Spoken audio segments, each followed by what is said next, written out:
Hi, hello. Welcome to the HII Method. My name is Jen Hatz. I am the host of the HII Method podcast, and I'm also the founder of the HII Method. It is a holistic, integrative, and innovative approach to assessing and optimizing human health, well-being, and performance. And I'm partnered with Neuroforce One, a human performance company that has been churning out champions for years. And they offer both in person in the facility training and assessments, as well as remote options. And I'm excited to be beginning this entire new journey of the HII Method podcast, where my goal is to share a lot of insight, information, and even some secrets from behind the scenes of where I've been working and how that applies to really to everyone and to your everyday life. So a little bit of background about me. I'm a registered dietitian with a master's in nutrition, and I'm also a certified strength and conditioning specialist with a master's in exercise physiology. And I also have a degree in psychology. And I've worked over the years across a wide variety of niches and populations, really anything related to health, wellness, and human performance. And I've even specialized for a few years within just within sports in general, but specifically within college football. And a lot of what I'm going to talk about today specifically has to do with a lot of the experience that I've acquired over the years working within football specifically, but really just across individuals where there's a really large need to address some things that have otherwise been maybe left unaddressed, and maybe where there's a lot of misinformation that could be potentially placing individuals at a really high risk that is unnecessary because we just need to talk about this stuff, right? Not leave it all bottled up inside. Speaking of being all bottled up inside, it's getting hot outside. If you haven't noticed already, the heat is starting to crank up. We're getting further and further into the summer months, and that means, especially for athletes that are performing out there in the heat, that you're experiencing probably some unusual changes to maybe how your body's responding to the environment around you. A lot of that could be because you just need to get acclimated to the heat. A lot of that could be because the heat itself, the weather itself, is not very easy to get acclimated to because it's constantly changing, because this is an effect of climate change. So welcome to that. But we're not going to talk about climate change today. We are going to talk about really how to best navigate that heat. And really what it comes down to is how absolutely important hydration is. And this is something that I will stress over and over and over again, just how absolutely critical it is to be in a state where your hydration status is where it needs to be, that you are not underhydrated, you're not overhydrated, but that you are at the appropriate hydration status for you, because it ends up being quite literally life and death. It is, in the most literal sense, life and death, your ability to maintain function, your ability to cool down your core temperature when it's being elevated, which is what is going to happen when you're working out. Just when you're working out, but then when you're working out in the heat, you have that added element of the heat that you need to be able to cool off appropriately. And your body can do this if you allow it to, if you remove any interferences and actually provide it what it needs. And this is where we're going to talk about specifically today about how to identify what your body needs from a hydration standpoint, because this is, again, life and death. Believe it or not, heat-related and hydration-related issues and events are the most critical in nature that you're going to come across when it comes to anything related to sports, to being outside, to really anything that everyone is engaging in right now during the summertime. You're either outside, you're playing sports, or you're doing both, for the most part, right? Now, the reason why you end up having this, you'll start seeing stories of medical events that are happening that are very much hydration related or heat related. And this is where we're going to get into some information today. But a lot of this could be prevented, and a lot of this ends up occurring. You end up seeing these events after the fact because there's a lot of outdated misinformation that is still very widely prevalent. And we are continuing to live our lives according to this misinformation because we've never identified the need to address it as misinformation. We've just, absorbed it as if it's true and real because we've had no reason not to question it. So today we're going to start questioning it. Today we're going to start looking at hydration from a new perspective, starting first with the fact that there is nothing but hydration misinformation out there. So first, if anything, if there's one big takeaway, that's the first one. Okay, everything that I know about hydration may or may not actually be relevant. Good to know. First thing, right? And the fact that this is life and death, that this is the most critical area that any coach, any parent, any athlete, any non-athlete, anyone who is just going about your normal day-to-day life, this is stuff that is absolutely so critical to your ability to function on a single daily basis. I cannot stress this enough. It affects everyone because everyone is a human body, and every human body is made primarily of water. Believe it or not, we're going to get into this in a second. But also the fact that there's a lot of strong evidence that your hydration is completely unique to you, completely individualized to you, which means that what your parents, what your friends, what your coaches, what your neighbors, what they're doing or not doing really doesn't matter at the end of the day. It's what you need to do for yourself. So I hope you're excited to start unraveling some of the mystery here. So first of all, I want to address some of the wide-scale misinformation that a lot of us are leading our lives with, at least when it comes with hydration. We're not going to talk about too many big issues today, but hydration related. So what is not hydration? I want to first identify some gray areas where you might be, misled. So first of all, what is not hydration? Hydration is not simply replacing what you lost, like what you lost through sweat or what you lost through just urinating. It's not simply taking in and losing. That's not hydration. Hydration is also not having this perfectly diluted urine where it's like clear urine and you're like, oh, okay, I'm good and I'm hydrated. That is not hydration either. And hydration is not chugging down a bunch of fluid or avoiding a bunch of fluid because you're not thirsty. None of those are hydration. So just get those out of your head right now. What is hydration then? So hydration really comes down to your total body water content.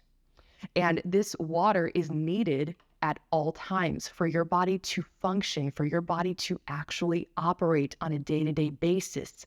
Believe it or not, it's not that hard to believe.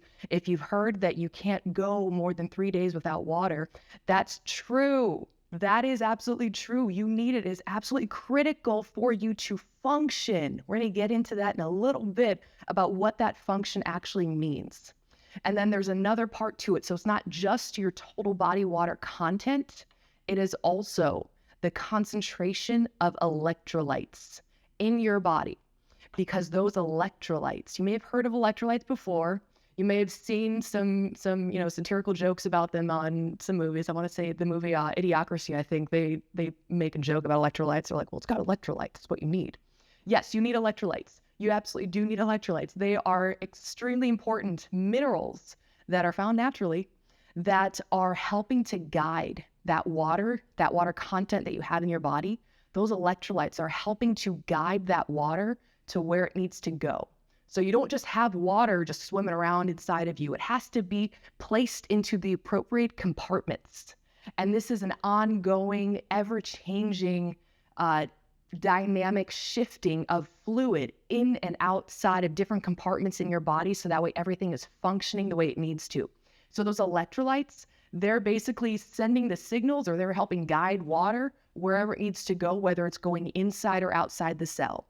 I'm going to get into a little more detail on that in a second about what the difference means between all those, but those are the two big areas that you want to focus on when it comes to what it means to be hydrated, that you have your total body water content that your body needs to function, and you also have the appropriate concentration of electrolytes because they are directing that water where it needs to go.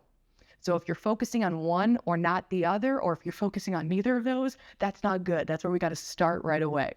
So talking about that total body water content. Some of you may have heard, it's probably the most popular recommendation out there because it's really the only recommendation that we can make at this point. And that is to achieve a minimum of half of your body weight in ounces of water. So if you think of your body weight, and this is your body weight in pounds, not in kilograms. So if someone weighs 200 pounds, half of that in ounces would be 100 ounces of water. That would be the bare minimum for that individual. So when I say the minimum, that is what I mean. That is the minimum. That is not going to get you where you need to go. That is the absolute minimum you need to just survive. Now, the reason why I say that this is really the only recommendation that we have and that we ever really could have at this point in time is because it is so wide-ranging how varied, how individualized your actual total hydration actually is. So we can make this broad scale recommendation that you need a minimum of half your body weight in ounces. Beyond that, there's a whole lot of layers that get added onto it based on you as the individual. And that can come from your physical activity. It can come from, on top of that, the temperature, the actual heat, the humidity in the air, the moisture content of the air. It can come from the altitude. If you are at altitude, that impacts your hydration. Even if you are traveling, like if you are in air travel, that impacts your hydration. There are so many added layers to it that it's difficult to just cast out this broad scale recommendation. So that's why the safe bet from a recommendation standpoint is like, yeah, you need a minimum of half your body weight in ounces. Cool. But just assume for yourself that that is the minimum, that you have to pay attention to what comes after that. And a good way to at least kind of wrap your head around maybe a probable range that you would be reaching for, I've seen more often than not that, especially for active individuals, that your total water intake throughout the day, well, total fluid intake, we're going to talk about that in a second, but your total fluid intake throughout the day could look more like your total body weight in ounces. So not just half your body weight, it could end up looking like your total body weight in ounces. So that 200-pound person may very well need 200 ounces of fluid intake. But again, there's going to be various layers that are going to individualize how much water you actually need in your system, in your body. And so I made just a small little comment there about it's water versus fluid. So that's another potential misinformation that is being placed out there, just wide scale. It's the thought that all fluids count towards your total fluid intake, which, if you can imagine just how absolutely special water is. There's nothing else quite like water. It is so unique and so special that we actually have to pump in massive amounts of funding and research to try to find it on other planets, because we have identified how absolutely special and unique it is, how there's nothing that replaces it. There's nothing that comes close to it. So I would argue that making the broad scale assumption that the body water content that your body needs can be met with fluids across the board, any fluids, that it doesn't matter, I would say that's probably a more irresponsible approach to it, maybe a lazy approach to identifying what you actually need, because we've all identified how special water is. So we know that there's a need to have at least that much water in your system. So at least half your body weight in ounces of water, not juice, not sports drinks. That's got to be at least water. There's nothing else like it. Nothing else will replace it. Nothing else will compare to it. It is incomparable. It's the one and only, right?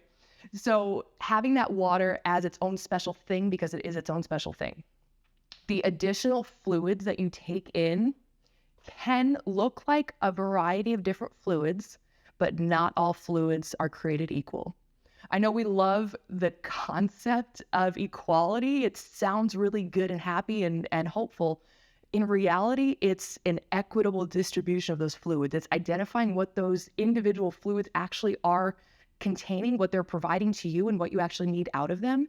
And that's going to help direct your decision-making on which fluids and how much of those fluids you need. So those fluids that I'm talking about could range from juices or very high sugar drinks, like high sugar sports drinks, all the way to actual hydration beverages where there's actual higher electrolyte concentrations in them. We're going to get into that in a second.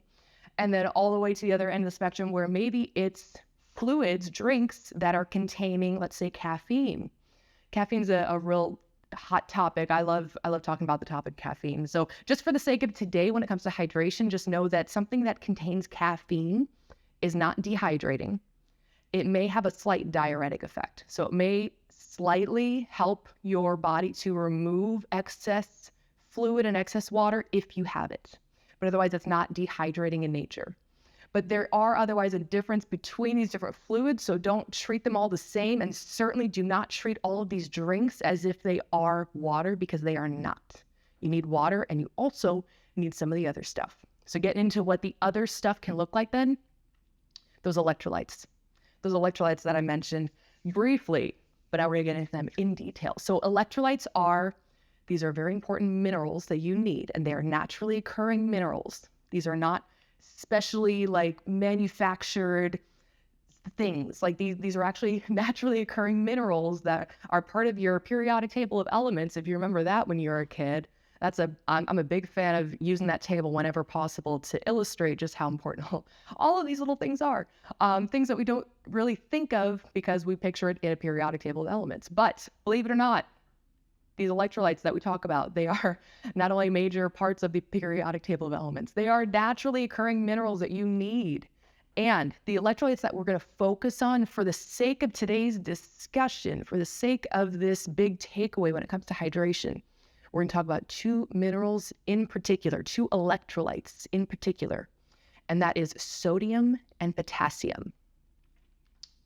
So, what did I say before about electrolytes? That they are helping to direct that water that you do have in your system into different compartments inside or outside of the cells. So they're helping to make sure that the water that is needed in certain places is able to get where it is needed.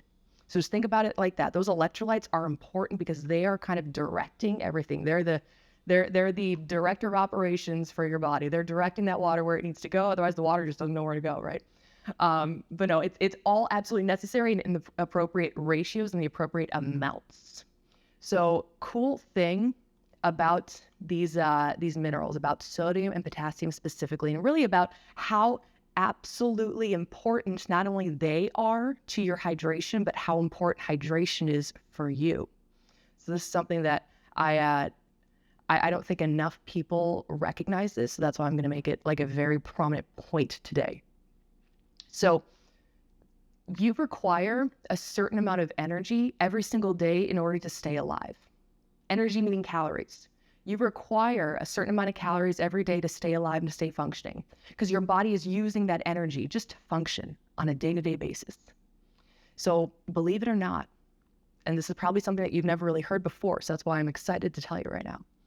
Believe it or not, the large majority of the energy that you use every single day just to stay alive and functioning, the majority of those calories are spent entirely on maintaining your sodium and potassium pump.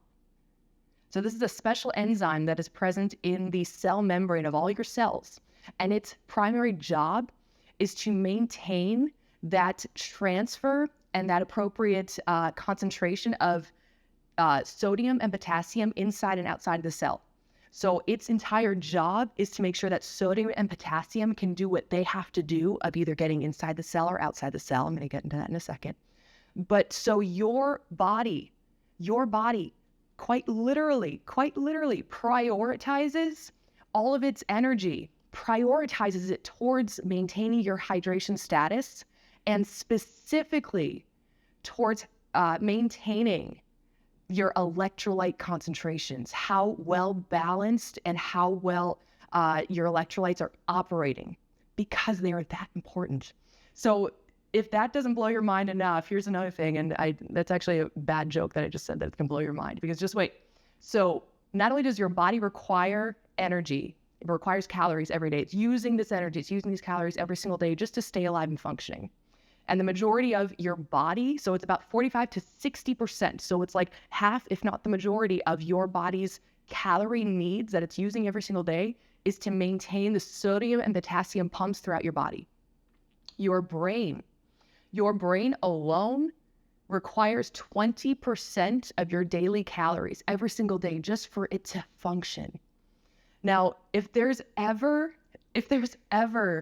a single topic that is like of equal importance, I would say, to hydration, it's your brain and maintaining your brain health. I cannot tell you how absolutely absurd it has been over my years of working with other practitioners and professionals who totally threw away the concept of trying to recognize how important your brain is. I'm like, you're quite literally standing here alive, breathing, talking to me today because of your brain. And how could you possibly throw it away as being unimportant? Like, no, if you ever work with a practitioner or someone, or talk with someone who like throws it away as like an unimportant concept, then just kindly remove yourself from the conversation, because they have yet to learn just how important it is that they're only alive and functioning because their brain is functioning.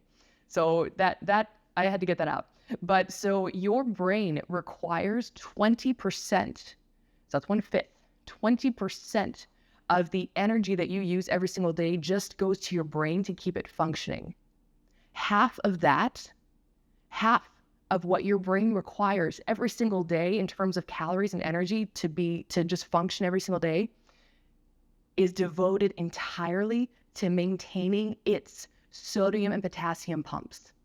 So even your brain, so it's not just your body, it's your brain, is requiring, it is absolutely prioritizing hydration, and specifically prioritizing the appropriate function of sodium and potassium at the cell level, the appropriate concentrations of sodium and potassium at the cell level.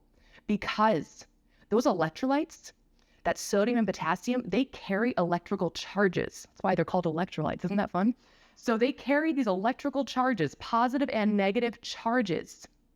Those charges are required for the highly excitable cells like your nerve cells. So for your nerve cells to actually send signals, they need that electrical stimulation. They need that actual electrical conduction from the positive and negative charges of these electrolytes. So anything that you ever heard about electrolytes just being something that is related to sweat is the absolute last thing you ever want to think about when it comes to why you would need electrolytes. You need electrolytes because your brain cannot function without them.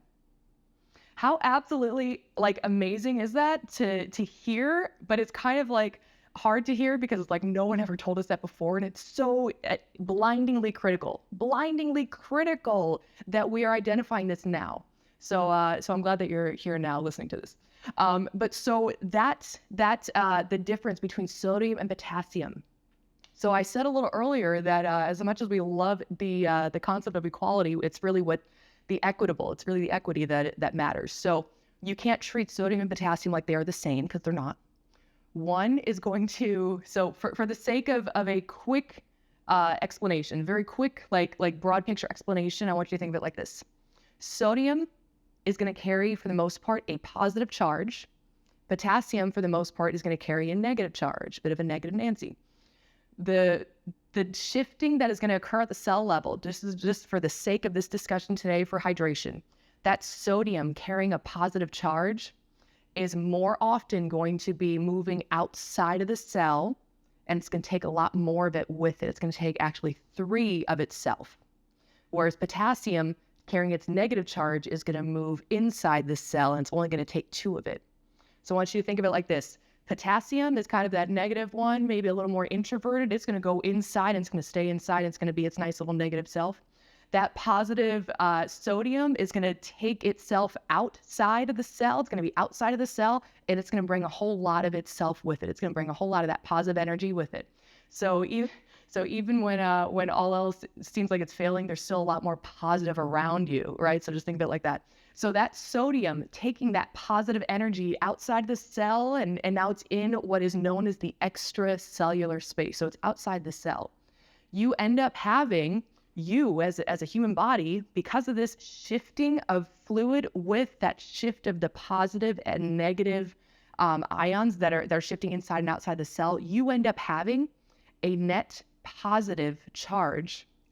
Believe it or not, as beautiful as this sounds, you end up having a net positive charge outside of your cells. So just think like you are a net positive charge. You end up having more positive energy outside of you to give, to expend off and spread out into the world. So take that with you. But so as I said that, so as you take this positive charge with you, that's the important concept I want you to take away today, is that sodium taking that positive charge outside of the cell, and now it's going to pass this out into the world. Believe it or not. So when you are sweating, when you are losing water in order to cool down your core temperature, you're using water. That water is transporting heat to your skin surface. And once that sweat that beads up on your skin, once that evaporates into the air, that's when you've officially released that heat. So that water that is moving to your skin surface, that's transferring that heat, that water is bringing with it that sodium, that positive energy with the sodium. So you're actually giving off that positive energy when you're sweating. Isn't that cute? But no, so you are, though, losing that sodium with water when you are sweating. So this is important to understand. So what that means when it comes to identifying your hydration needs, it's not just your body water content, and it's not just knowing that you need to have sodium and potassium, or at least you need to be prioritizing sodium and potassium. But because you are losing sodium in a greater amount, all that positive energy sodium needs to get carried out there into the world, right? So because of that, you need to prioritize taking in more of that sodium than you do potassium. So with all of the water content that you need to be taking in, you also need to be prioritizing sodium versus, you need both sodium and potassium, but you need a higher amount of sodium to replace the higher amount that you have been losing, really the higher amount that you've been spreading out there into the world, all that positive energy. We want to take in positive energy also. So when it comes to fluids that you want to identify as being a good electrolyte drink, I want to save the conversation on sports drinks for another day. And the reason why I say that is because sports drinks that typically are selling you the concept that you have to replace what you lost, that you have to replace what you lost in sweat. That's a nice concept, but when you actually look at what is included in the drink itself, it's not really doing a whole much when it comes to replacing your electrolytes and replacing that sodium that you need. So in order to properly replace electrolytes coming in through your diet and replace that sodium that you've been losing at a really high rate, what you want to start identifying are drinks that have a higher amount of sodium compared to potassium, and ideally something that is going to have, we're going to talk about it in a different episode, but for carbohydrates in sports drinks, a lot of them tend to be really high sugar, high carbohydrate drinks. That's not an electrolyte. It's its own thing entirely. You need carbohydrates, but it's its own thing entirely. So we don't want to confuse that with the topic of hydration, because it's not the same thing. They don't do the same thing in the body. I can assure you that. That sodium potassium pump that your body is directing all of its energy and effort towards is sodium potassium. There's no sugar or carbohydrates associated with that sodium and potassium pump directly. You need to identify the need for the electrolytes themselves. We're going to get into the carbohydrates. We're going to get into the energy. We're going to get into all of that in additional episodes. But just for right now, we want to focus on what it means to have an electrolyte replacement, what it means to actually have electrolyte concentrations that you need. So those fluids that you should be prioritizing then are going to be high in sodium. You can get potassium. Believe it or not, potassium is present very widely across a lot of your plant-based foods, especially potatoes. Potatoes and avocados and bananas are really high in potassium. From drinks, coconut water is probably the best quick shot to get a higher potassium dose in to give you some of that potassium. But your sodium is where you really need to prioritize what you're taking in, especially when it is hot, when you are sweating, when you are losing that water, and now you're trying to replace water and replace what you lost in sweat. Not to bring up that catchy tagline that they use to sell their products. But so replacing that sodium, look for products that have, when it comes to a ratio, we're going to talk about a ratio of sodium to potassium. You want to have ideally for a drink, somewhere around 1,000 milligrams of sodium would be a really good electrolyte replenishment drink. That would be a really good drink. The one that I found the easiest, quickest use, especially when I was working with entire teams of athletes, was the advanced version of Pedialyte. So it's got the highest concentration of electrolytes, especially sodium. And then the ratio of that sodium to potassium, the potassium is maybe a third of what the sodium concentration is, maybe half to a third. So it's not an equal amount of them. You have more sodium compared to potassium, and it could be maybe anywhere from 2 to 3 times more sodium than you do potassium. And like I said, that advanced care Pedialyte was the one that I used across the board with teams everywhere. And now there is also a few products that you can easily have access to, like just ordering stuff online. I know Thorne has a product called Catalyte that also has a really good ratio of sodium and potassium.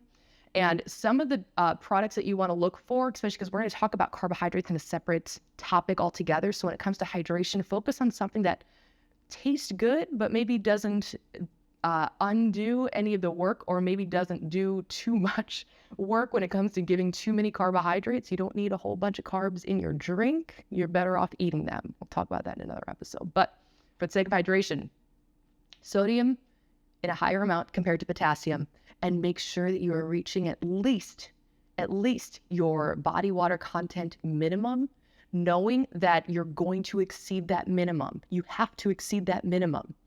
And that depending on your body size, your activity level, what the weather is like outside, those are all going to factor into how much you need in addition to that minimum. But at least you have those as your main takeaways for what you may be requiring from a hydration standpoint and what to kind of look out for.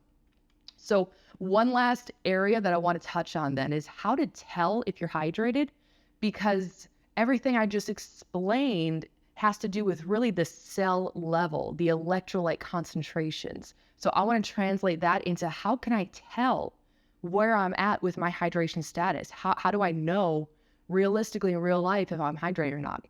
So thirst is a strong indicator to take a drink, but thirst is not a good indicator of your hydration status. More often than not, and this is actually, research has shown that this is how your thirst mechanism is derived. First, your body is going to go into a hormonal response based on what your hydration status is like.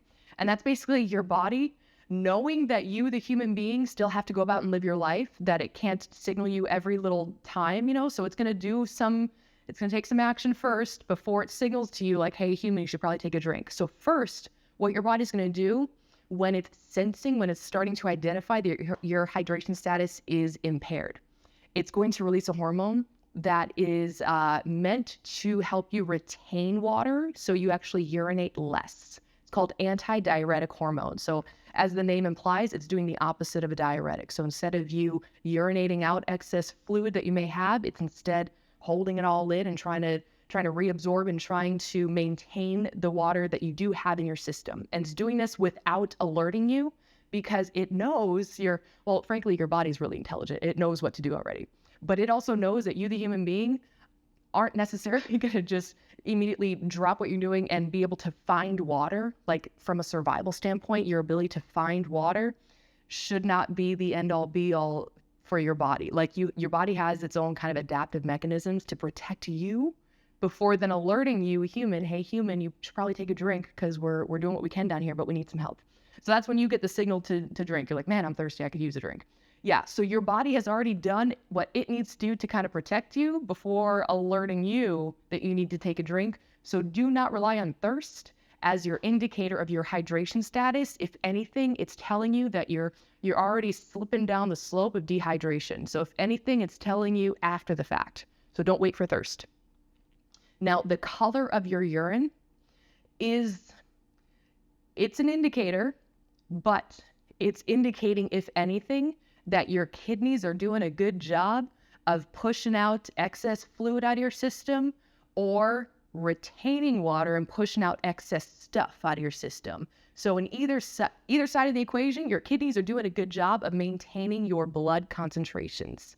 So what you see in your urine when it comes to the color of your urine is it can give us a loose idea that maybe we're taking in too much water if we're pushing out excess water. Maybe we're not taking in enough water if our body is needing to hold on to water and push out excess stuff. So it gives us kind of this like secondary estimate or assumption about our lifestyle and maybe changes that we should be making in our lifestyle. But it is in itself not saying much of anything about what your hydration is like at the cell level. It's just telling us that your kidney's doing a good job maintaining your blood concentration. So, and maybe there's some things that we need to identify in our lifestyle so that way our kidneys maybe don't have to do that. So it's kind of a like I said, it's a secondary kind of assumption about things, but it's not the end all be all either. And sweat is, so I mentioned before briefly, so you sweat when your core temperature is elevated. And sweat is your body using water, using its own water to protect itself, because your core temperature being elevated is a major risk. That is life and death. That is like the absolute major risk factor for you to lose a sense of functioning at the cell level. So your body's going to protect you, and it's going to use its own water to transfer that excess heat that's being generated inside. It's going to use that water to transfer that heat out to the surface of your skin for it to be evaporated into the air so that you are then losing that heat. That's the only time when you're actually losing that heat. So that means sweat is telling us that your body is thermoregulating. Sweat is telling us that your core temperature is elevated and that your body is using water to remove that excess heat. And sweat, as we know, because we know that sodium is going to be present outside the cells, it's going to be moving with that water. So that way it's helping, release all that heat and basically release that positive energy, right? If you want to think of it like that. I love thinking of it like that. But so your sweat is also going to be an indicator that you're losing some excess sodium also. Some people lose more sodium than others. It depends on the individual. But so sweat itself is not telling us anything about your hydration status. It's telling us that you're thermoregulating and that you are in fact using and losing water in order to thermoregulate. So identify how much you sweat or how much sodium is in your sweat. It's only telling us what you use and therefore what you lose when your body needs to thermoregulate. It's not telling us what your actual hydration status is. So it helps give us, again, like a secondary assumption about a lifestyle thing that like, hey, maybe you should take in this additional extra fluid and sodium to make up for what you lost, but it's not telling us much of anything at the cell level. So really, how could you truly tell then your hydration status if your hydration status is based on your total body water content and on the concentration of that sodium and potassium at the cell level where they are carrying those electrical charges? Believe it or not, there is an answer to this question, but I'm not going to reveal it right now. I am going to reveal the answer to this question about how can you truly identify hydration status at the cell level in a future episode. I'm not going to give it away right now, but if you are interested in learning more, then subscribe to this channel. I am hoping to have a link in the description for the episode below, so that way you can also subscribe to the email list, and we will get into more details about not only how to properly assess that you're hydrated, but how to do so safely so that way your life is not placed at risk, so that way you have a greater ability to identify what you do truly need from your fluid and electrolyte intake and how to find it. But most importantly, how to stay on top of this absolutely critical part of you, because your body is prioritizing it and it's time that you do as well. So thank you for listening to this episode of the HII Podcast. Again, subscribe to the channel. Let me know what you thought of this episode, and I look forward to talking to you guys again soon. All right, bye.